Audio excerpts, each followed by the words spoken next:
फैजपूर येथील 2 जणांना झालेल्या जबर मारहाण प्रकरणात निंभोरा पोलीस स्टेशनचे सहाय्यक पोलीस निरीक्षक यांना निवेदन देण्यात आले आहे। फैजपूर येथील कौमी एकता संघटनेतर्फे सदरील निवेदन देण्यात आले आहे। गोरक्षेच्या नावाखाली कायदा हातात घेऊन केलेल्या संघटित हल्ला, लूट व हत्या करण्याच्या प्रयत्नाबाबत वैद्यकीय अहवाल व व्हिडिओ पुराव्यासह भारतीय न्याय संहितेअंतर्गत कठोर कलमान्वये तात्काळ गुन्हा दाखल करून अटक करण्याबाबत अत्यंत तातडीचे व आक्रमक निवेदन देण्यात आले आहे। निवेदनात देण्यात आलेल्या माहितीनुसार फैजपूर येथील रहिवासी जलील साबीर वय 43 वर्षे यांच्यावर तथाकथित गोरक्षकांकडून करण्यात आलेली अमानुष, बेकायदेशीर व सुनियोजित मारहाण ही केवळ एका व्यक्तीवरील हल्ला नसून कायदा, सुव्यवस्था, संविधान आणि न्यायप्रणालीवर थेट आघात असल्याचे म्हटले आहे। दिनांक 18 रोजी मोठा वाघोदा येथून आंदलवाडी येथे जात असताना जलील साबीर यांची दुचाकी अडवून गाडीत गोमांस आहे असा पूर्णतः खोटा, निराधार व बनावट संशय घेत जमावाने त्यांना घेरून बेदम मारहाण केली असल्याचे निवेदनात म्हटले आहे। या हल्ल्यात त्यांचा 17 वर्षांचा अल्पवयीन पुतण्या फरहान यालाही निर्दयपणे मारहाण करण्यात आली। इतकेच नव्हे तर या मारहाणीच्या वेळी आरोपींनी पैशांची लूट केली असून पीडितांचा जीव घेण्याचा स्पष्ट प्रयत्न केला असल्याचे सांगण्यात येत आहे।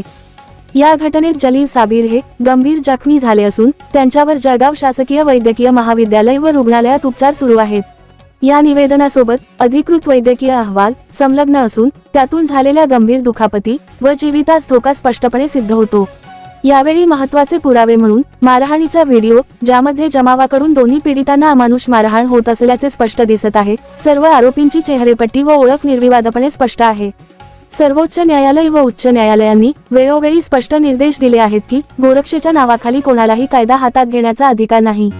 तरी सुद्धा या प्रकरणात आरोपींनी न्यायालयीन आदेशाचे उल्लंघन करून उघडपणे गुंडगिरी केली आहे।